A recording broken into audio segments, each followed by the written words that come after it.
"A curious experience?" said the doctor.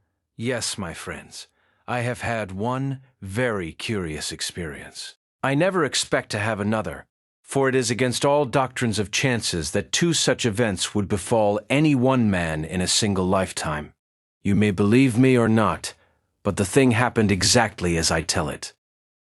I had just become a medical man, but I had not started in practice, and I lived in rooms in Gower Street. The street has been renumbered since then, but it was in the only house which has a bow window, upon the left-hand side as you go down from the Metropolitan Station.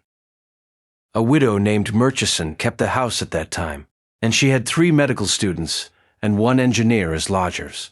I occupied the top room, which was the cheapest, but cheap as it was more more than I could afford. My small resources were dwindling away, and every week it became more necessary that I should find something to do.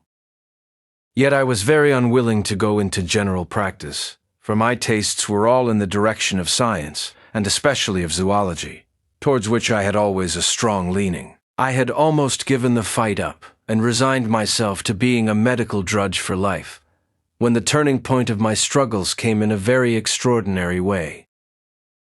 One morning I had picked up the Standard and was glancing over its contents. There was a complete absence of news, and I was about to toss the paper down again, when my eyes were caught by an advertisement at the head of the personal column. It was worded in this way: "Wanted for 1 or more days, the services of a medical man." It is essential that he should be a man of strong physique, of steady nerves, and of a resolute nature. Must be an entomologist coleopterist preferred. Apply in person at 77B, Brook Street. Application must be made before 12 o'clock today. Now, I have already said that I was devoted to zoology. Of all branches of zoology, the study of insects was the most attractive to me. And of all insects, beetles were the species with which I was most familiar. Butterfly collectors are numerous, but beetles are far more varied, and more accessible in these islands than are butterflies.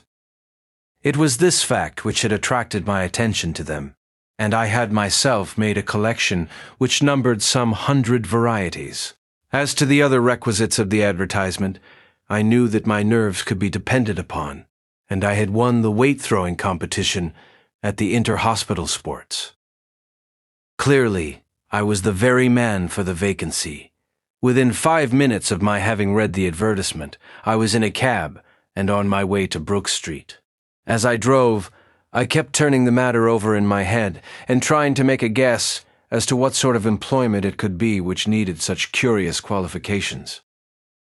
A strong physique, a resolute nature, a medical training, and a knowledge of beetles. What connection could there be between these various requisites? And then there was the disheartening fact that the situation was not a permanent one, but terminable from day to day, according to the terms of the advertisement. The more I pondered over it, the more unintelligible did it become. But at the end of my meditations, I always came back to the ground fact that, come what might, I had nothing to lose, that I was completely at the end of my resources, and that I was ready for any adventure, however desperate, which would put a few honest sovereigns into my pocket. The man fears to fail who has to pay for his failure, but there was no penalty which fortune could exact from me. I was like the gambler with empty pockets, who is still allowed to try his luck with the others. Number 77B, Brook Street, was one of those dingy and yet imposing houses, dun-colored and flat-faced, with the intensely respectable and solid air which marks the Georgian builder. As I alighted from the cab, a young man came out of the door and walked swiftly down the street. In passing me, I noticed that he cast an inquisitive and somewhat malevolent glance at me, and I took the incident as a good omen, for his appearance was that of a rejected candidate. And if he resented my application, it meant that the vacancy was not yet filled up. Full of hope, I ascended the broad steps and rapped with the heavy knocker. A footman in powder and livery opened the door. Clearly I was in touch with the people of wealth and fashion. "Yes, sir," said the footman. I came in answer to— Quite so, sir, said the footman. Lord Linchmere will see you at once in the library. Lord Linchmere. I had vaguely heard the name, but could not for the instant recall anything about him. Following the footman, I was shown into a large book-lined room, in which there was seated behind a writing desk a small man with a pleasant, clean-shaven, mobile face, and long hair shot with gray, brushed back from his forehead. He looked me up and down with a very shrewd, penetrating glance, holding the card which the footman had given him in his right hand. Then he smiled pleasantly, and I felt that externally, at any rate, I possessed the qualifications which he desired. You have come in answer to my advertisement, Dr. Hamilton? He asked. Yes, sir. Do you fulfill the conditions which are there laid down? I believe that I do. You are a powerful man, or so I should judge from your appearance. I think that I am fairly strong. And resolute? I believe so. Have you ever known what it was to be exposed to imminent danger? No, I don't know that I ever have. But you think you would be prompt and cool at such a time? I hope so. Well, I believe that you would. I have the more confidence in you because you do not pretend to be certain as to what you would do in a position that was new to you. My impression is that, so far as personal qualities go, you are the very man of whom I am in search. That being settled, we may pass on to the next point. Which is? To talk to me about beetles. I looked across to see if he was joking, but, on the contrary, he was leaning eagerly forward across his desk, and there was an expression of something like anxiety in his eyes. I am afraid that you do not know about beetles, he cried. On the contrary, sir, it is the one scientific subject about which I feel that I really do know something. I am overjoyed to hear it. Please talk to me about beetles. I talked. I do not profess to have said anything original upon the subject, but I gave a short sketch of the characteristics of the beetle, and ran over the more common species, with some allusions to the specimens in my own little collection, and to the article upon burying beetles, which I had contributed to the Journal of Entomological Science. What? Not a collector? Cried Lord Linchmere.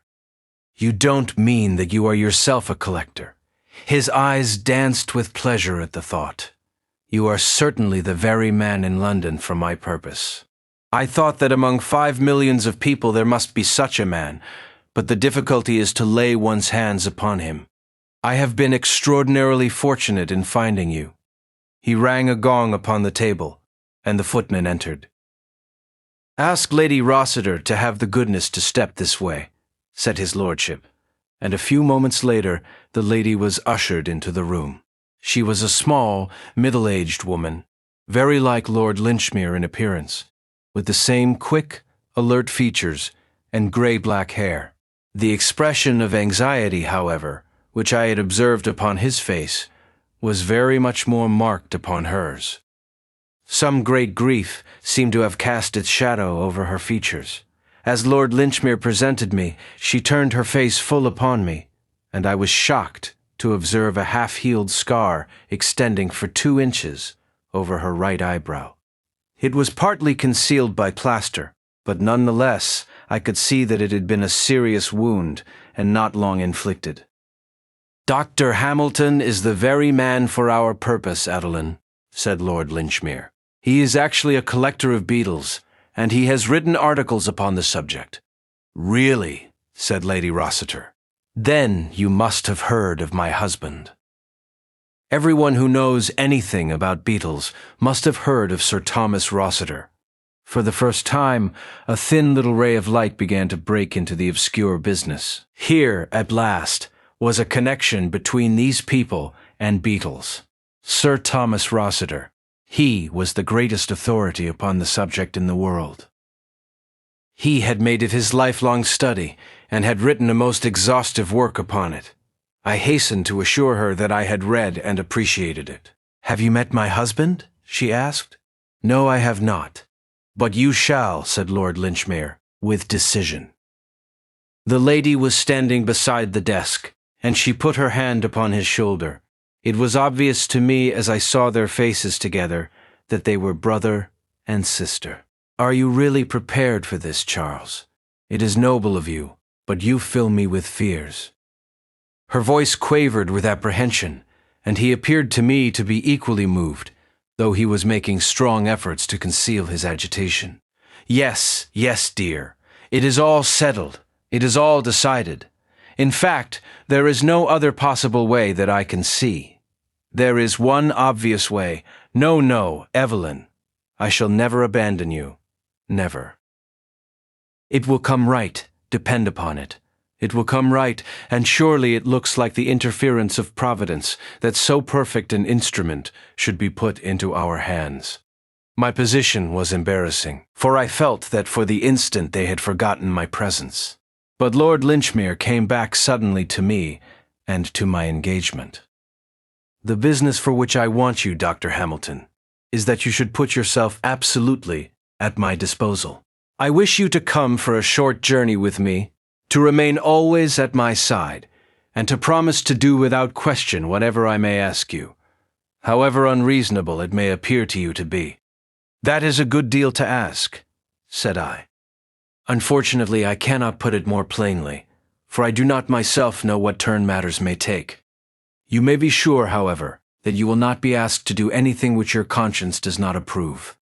And I promise you that, when all is over, you will be proud to have been concerned in so good a work. If it ends happily, said the lady. Exactly, if it ends happily, his lordship repeated. And terms? I asked. £20 a day? I was amazed at the sum, and must have showed my surprise upon my features. It is a rare combination of qualities, as must have struck you when you first read the advertisement, said Lord Linchmere. Such varied gifts may well command a high return, and I do not conceal from you that your duties might be arduous or even dangerous. Besides, it is possible that 1 or 2 days may bring the matter to an end. Please God, sighed his sister. So now, Dr. Hamilton, may I rely upon your aid? Most undoubtedly, said I. You have only to tell me what my duties are. Your first duty will be to return to your home. You will pack up whatever you may need for a short visit to the country. We start together from Paddington Station at 3:40 this afternoon. Do we go far? As far as Pangbourne. Meet me at the bookstall at 3:30. I shall have the tickets. Goodbye, Dr. Hamilton. And, by the way, there are 2 things which I should be very glad if you would bring with you, in case you have them. One is your case for collecting beetles, and the other is a stick, and the thicker and heavier the better. You may imagine that I had plenty to think of from the time that I left Brook Street until I set out to meet Lord Linchmere at Paddington.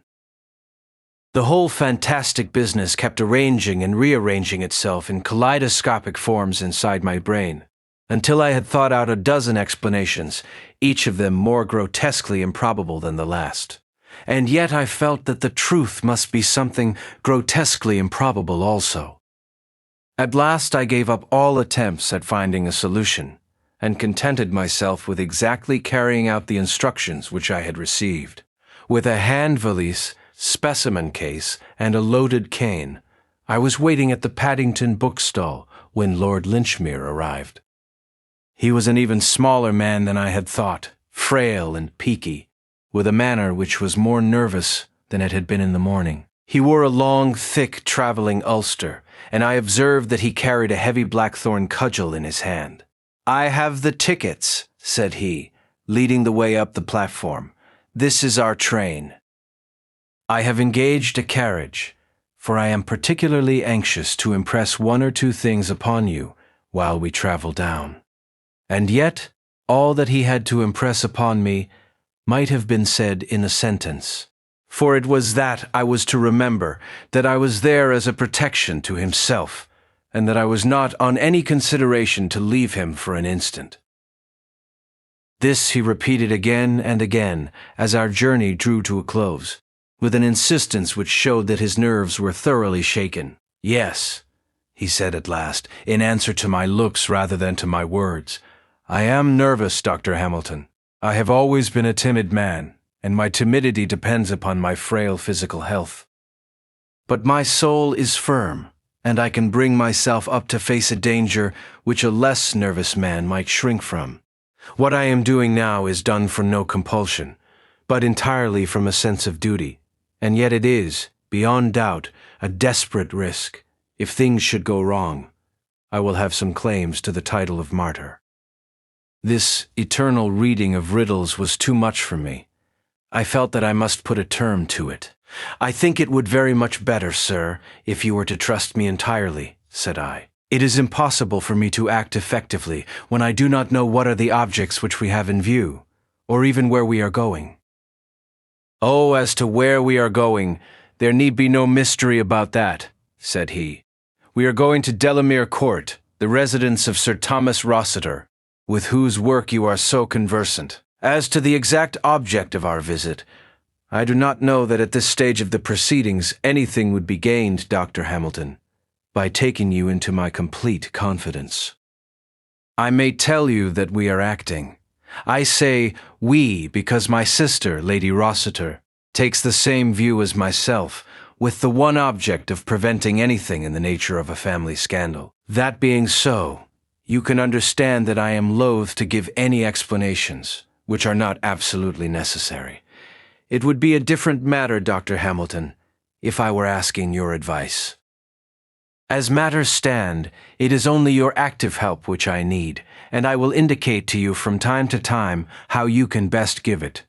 There was nothing more to be said, and a poor man can put up with a good deal for £20 a day, but I felt none the less that Lord Linchmere was acting rather scurvily towards me. He wished to convert me into a passive tool, like the blackthorn in his hand. With his sensitive disposition, I could imagine, however, that scandal would be abhorrent to him, and I realized that he would not take me into his confidence until no other course was open to him.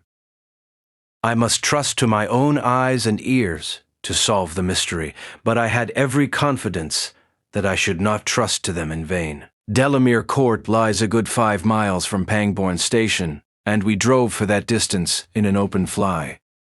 Lord Linchmere sat in deep thought during the time, and he never opened his mouth until we were close to our destination. When he did speak, it was to give me a piece of information which surprised me. "Perhaps you are not aware," said he, "that I am a medical man like yourself." "No, sir, I did not know it." "Yes, I qualified in my younger days, when there were several lives between me and the peerage. I have not had occasion to practice, but I have found it a useful education, all the same.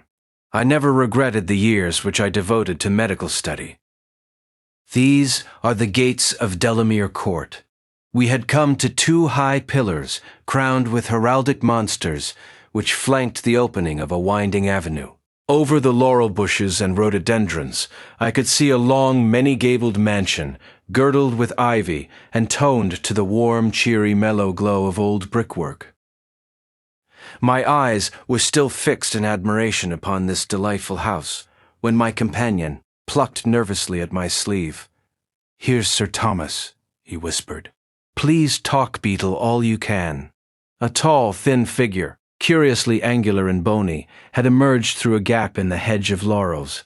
In his hand he held a spud, and he wore gauntleted gardener's gloves. A broad-brimmed grey hat cast his face into shadow, but it struck me as exceedingly austere, with an ill-nourished beard and harsh, irregular features. The fly pulled up, and Lord Linchmere sprang out.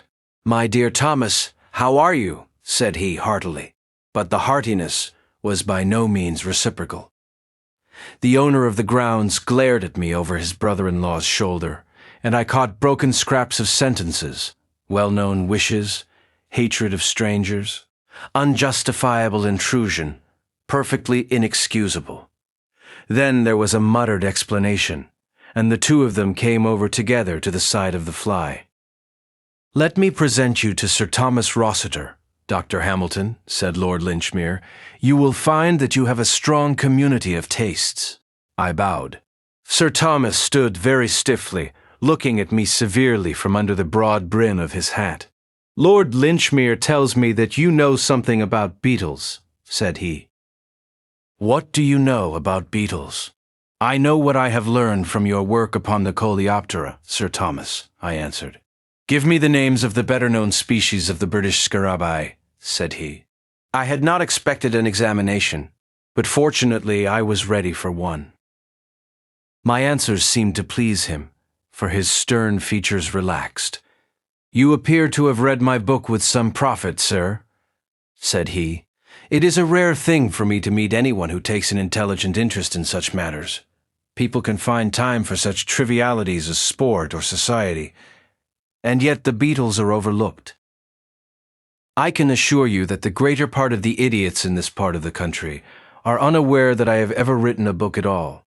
I, the first man who ever described the true function of the elytra. I am glad to see you, sir, and I have no doubt that I can show you some specimens which will interest you. He stepped into the fly and drove up with us to the house, expounding to me as we went some recent researches which he had made into the anatomy of the ladybird. I have said that Sir Thomas Rossiter wore a large hat drawn down over his brows. As he entered the hall he uncovered himself, and I was at once aware of a singular characteristic which the hat had concealed. His forehead, which was naturally high and higher still on account of receding hair, was in a continual state of movement. Some nervous weakness kept the muscles in a constant spasm, which sometimes produced a mere twitching, and sometimes a curious rotary movement, unlike anything which I had ever seen before. It was strikingly visible as he turned towards us after entering the study, and seemed the more singular from the contrast with the hard, steady grey eyes which looked out from underneath those palpitating brows. "I am sorry," said he, "that Lady Rossiter is not here to help me to welcome you." By the way, Charles, did Evelyn say anything about the date of her return? She wished to stay in town for a few more days, said Lord Linchmere. You know how ladies' social duties accumulate if they have been for some time in the country. My sister has many old friends in London at present.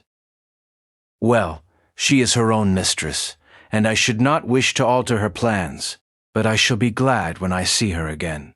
It is very lonely here without her company.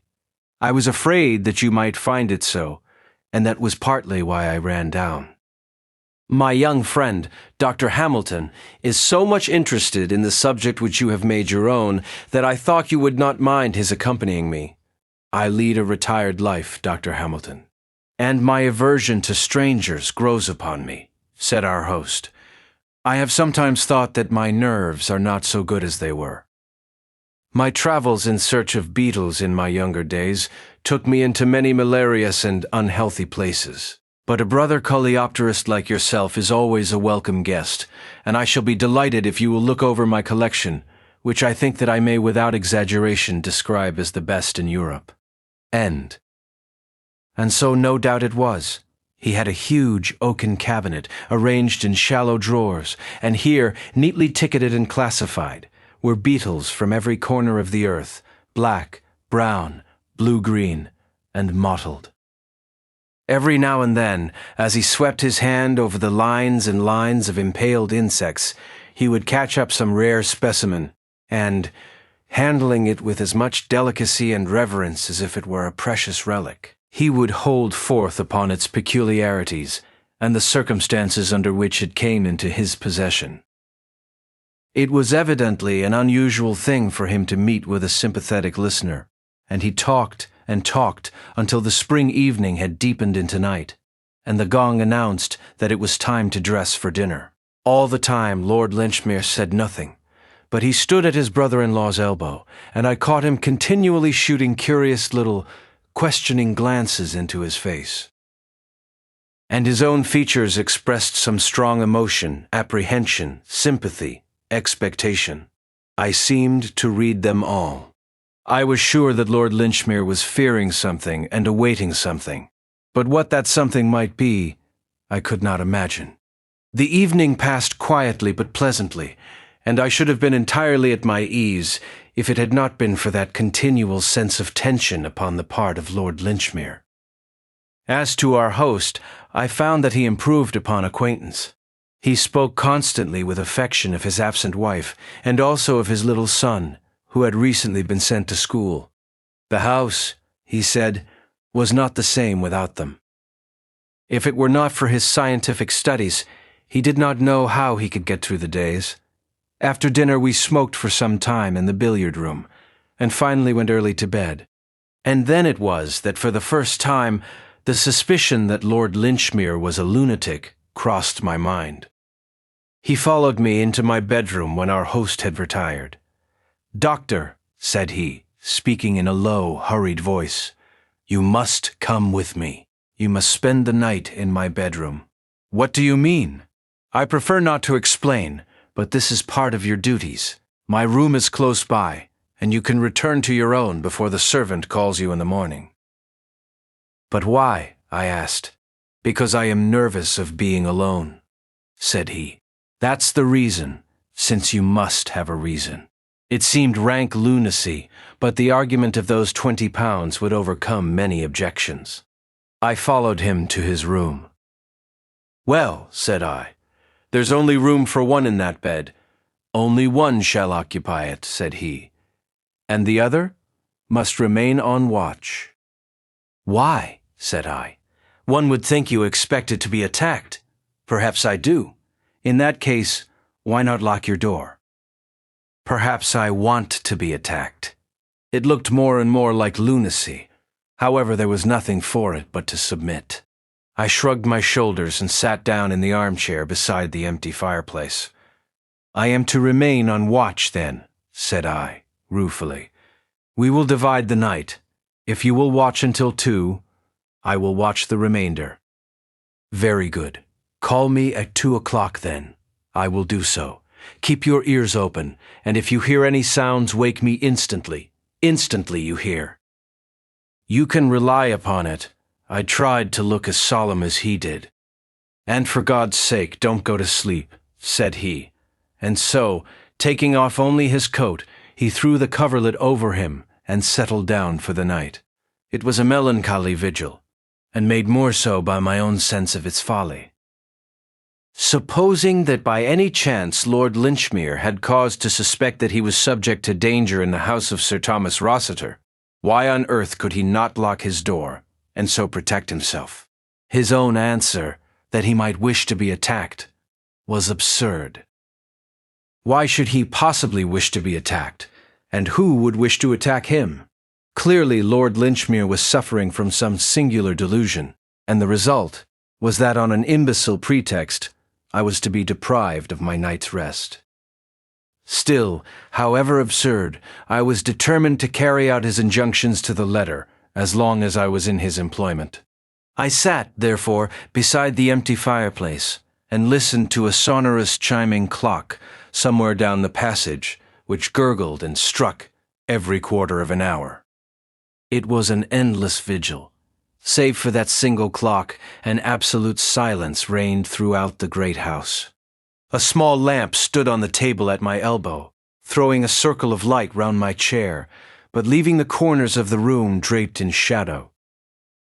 On the bed, Lord Linchmere was breathing peacefully.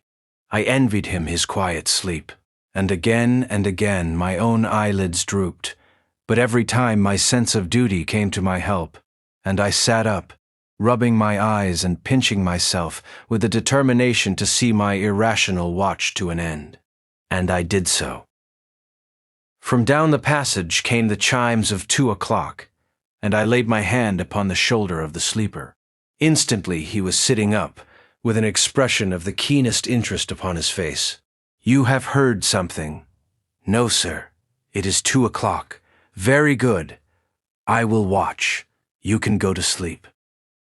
I lay down under the coverlet as he had done, and was soon unconscious.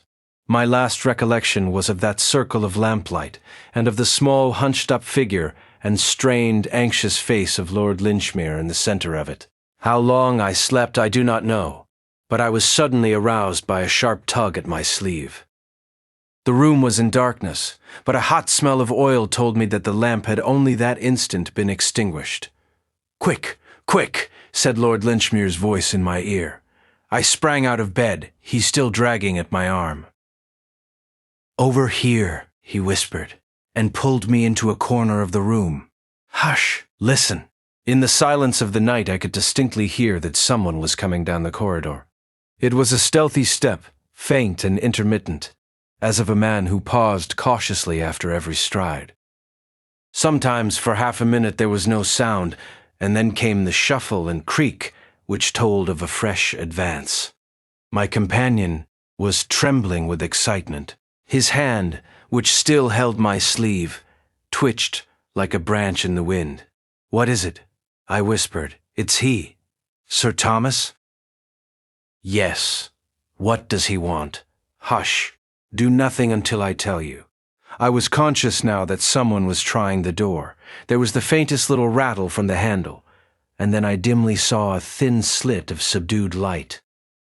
There was a lamp burning somewhere far down the passage, and it just sufficed to make the outside visible from the darkness of our room. The grayish slit grew broader and broader, very gradually, very gently, and then, outlined against it, I saw the dark figure of a man. He was squat and crouching, with the silhouette of a bulky and misshapen dwarf. Slowly, the door swung open with this ominous shape framed in the center of it. And then, in an instant, the crouching figure shot up. There was a tiger spring across the room, and thud, thud, thud came 3 tremendous blows from some heavy object upon the bed. I was so paralyzed with amazement that I stood motionless and staring until I was aroused by a yell for help from my companion. The open door shed enough light for me to see the outline of things, and there was little Lord Linchmere, with his arms round the neck of his brother-in-law, holding bravely on to him like a game bull terrier with its teeth into a gaunt deerhound. The tall, bony man dashed himself about, writhing round and round to get a grip upon his assailant, but the other, clutching on from behind, still kept his hold, though his shrill, frightened cries showed how unequal he felt the contest to be. I sprang to the rescue, and the 2 of us managed to throw Sir Thomas to the ground, though he made his teeth meet in my shoulder. With all my youth and weight and strength, it was a desperate struggle before we could master his frenzied struggles. But at last we secured his arms with the waistcord of the dressing gown which he was wearing. I was holding his legs while Lord Linchmere was endeavoring to relight the lamp, when there came the pattering of many feet in the passage, and the butler and 2 footmen, who had been alarmed by the cries, rushed into the room. With their aid, we had no further difficulty in securing our prisoner, who lay foaming and glaring upon the ground.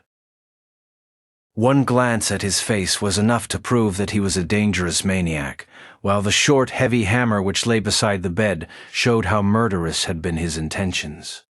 "Do not use any violence," said Lord Linchmere, as we raised the struggling man to his feet. "He will have a period of stupor after this excitement.